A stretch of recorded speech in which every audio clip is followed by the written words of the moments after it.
Hello guys, magawa ako ng muffins for my breakfast. So ito, dalawang itlog.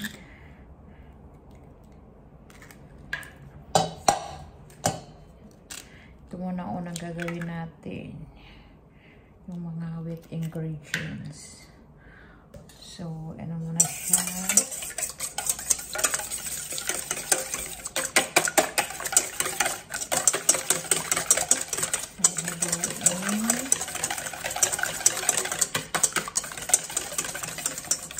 Then,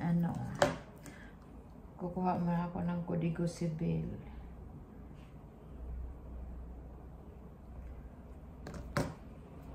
Tapos, oil. Cooking oil. Pwede na siya. Half lang, half cup.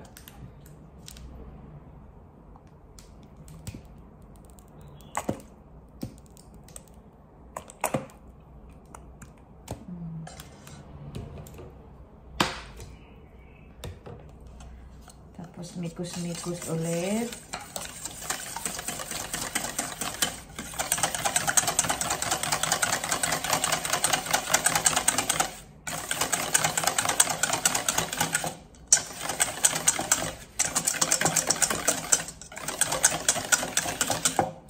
Simple na muffins. Lutong bahay lang din to, guys.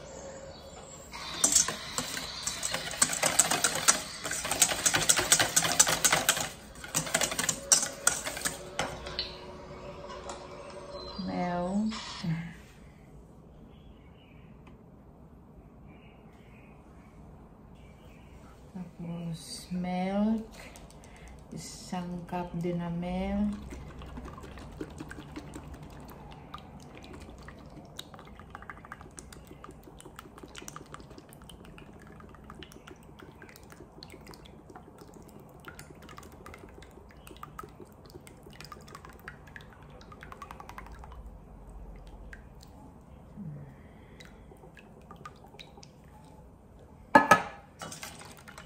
Then, mikos-mikos ulit.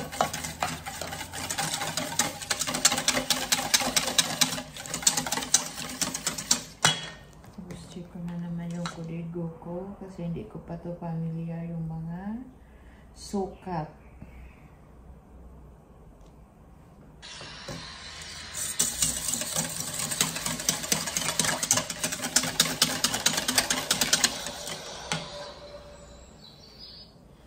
Then, yung sugar.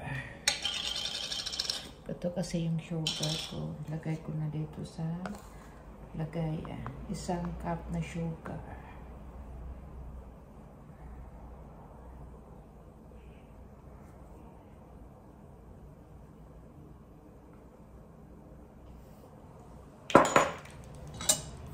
Then, mikos-mikos.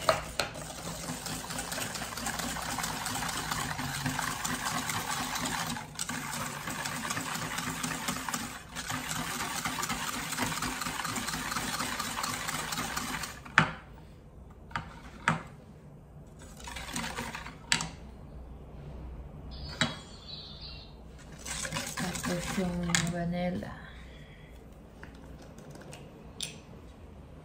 Isang teaspoon na vanilla. Wala, paubos na. Hindi ko na check.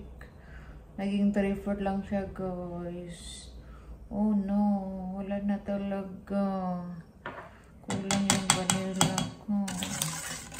Pinikos-mikos ulit. Hanggang makumbine yung lahat ng mga ingredients sa loob nitong ko pinaglalagyan hanggang ma-dissolve yung sugar.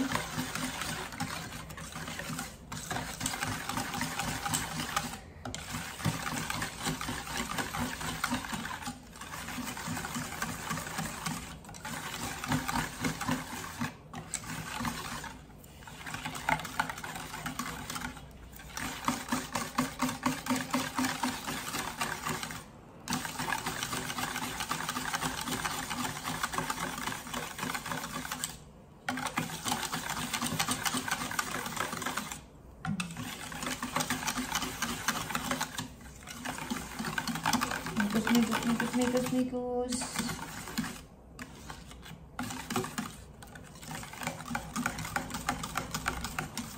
Okay na yata ito.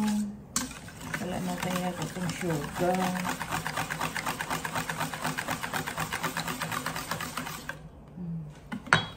Tapos next, ihalo ko na yung lahat ng mga dapat ihalo bago ilagay yung flour.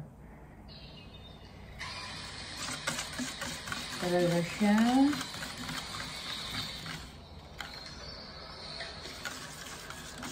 Tapos yun. Ito na siya yung ano ha. Ito na yung panghalo sa flour. So, itong gatas, tapos itong vanilla, tapos sugar, 1 cup sugar, and half cup of cooking oil, vegetable oil like that, then 2 itlog. Yun lang siya guys. So, dito na naman tayo sa ano, sa flour. So, sa flour guys,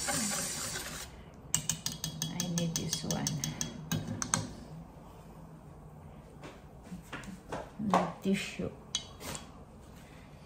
Yan. So, flour na naman tayo.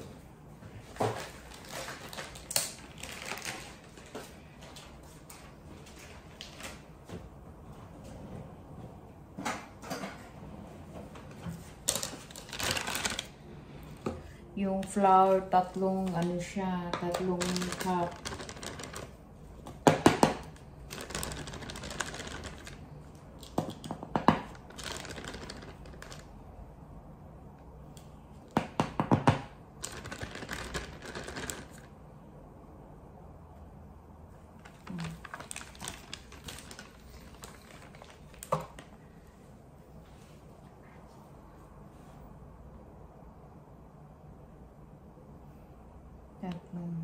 Wait, kailangan ko muna yung ano. So, ito na yung 3 cup na flour. Tapos, mag-add ako ngayon ng ano, baking powder. Isang, ano lang siya. 1 teaspoon. Oh, pati na pala ito. Paubos na. Kasi tapos, 1 teaspoon na baking powder. Yan, ihalo. Tapos, mag-add ng asin. Half lang siya nito.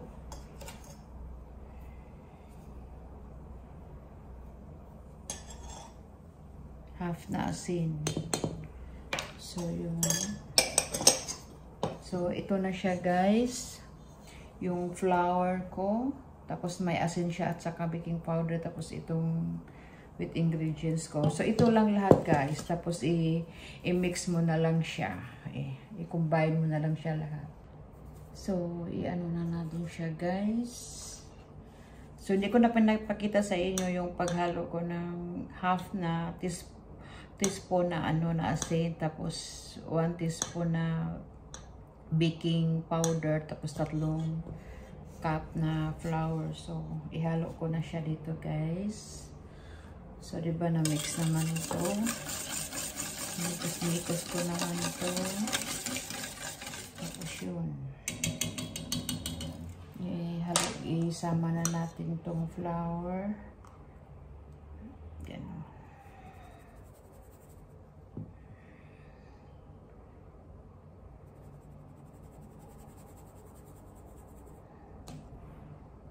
Napaka-simple talaga siya. Tapos alam mo yung magawa ko nito parang ano, parang more than or 20 pieces. Mga ganun. Tapos pwede na siya ano, ito kasi yung breakfast ko every morning. Samahan ko na lang ng fruits. So yun na. Kaysa bibili ka sa labas, mahal, di ba? Kaya kung may time, lalo na pag may mga bata kayo, gagawa na lang kayo sa bahay. Napakasimple lang talaga to siya at madaling gawin. Tapos yung ingredients na ano lang, affordable lang din yung ingredients niya. Kaya sulit talaga magluto na lang.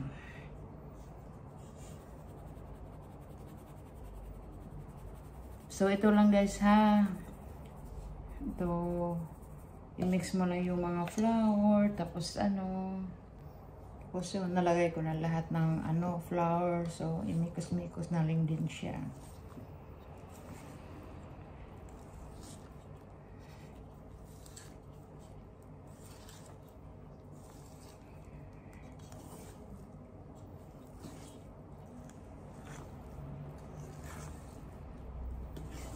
Hanggang ma-mix yung lahat, yung flour.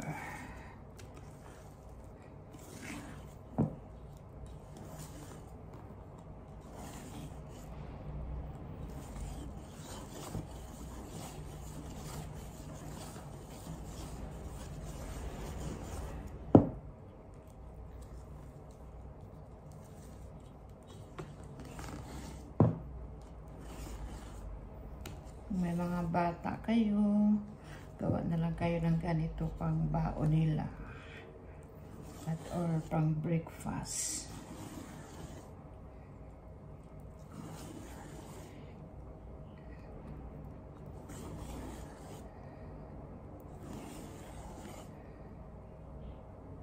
Ito lang siya guys, so huwag lang masyadong i-overmix para maganda lang ganito.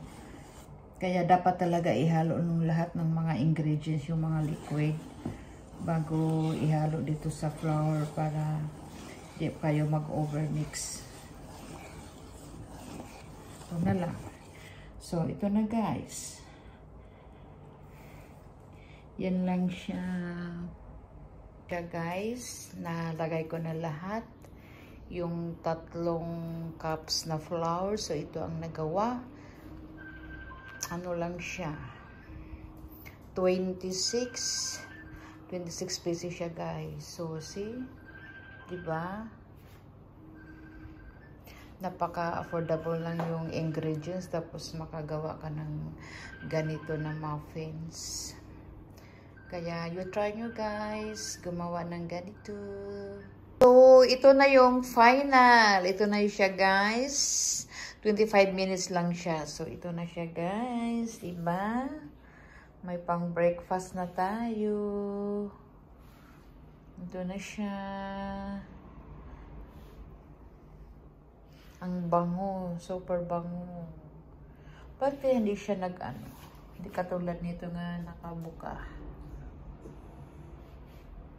Ayan. So, try nyo, guys. Try nyo magluto ng ganito para hindi na kayo mahirapan mag-isip kung ano ipapakain nyo sa mga anak nyo, sa mga asawa nyo. Affordable lang talaga siya yung ingredients niya. So, ito na guys. Try natin kumain ito. Try ko nga. Masarap ba?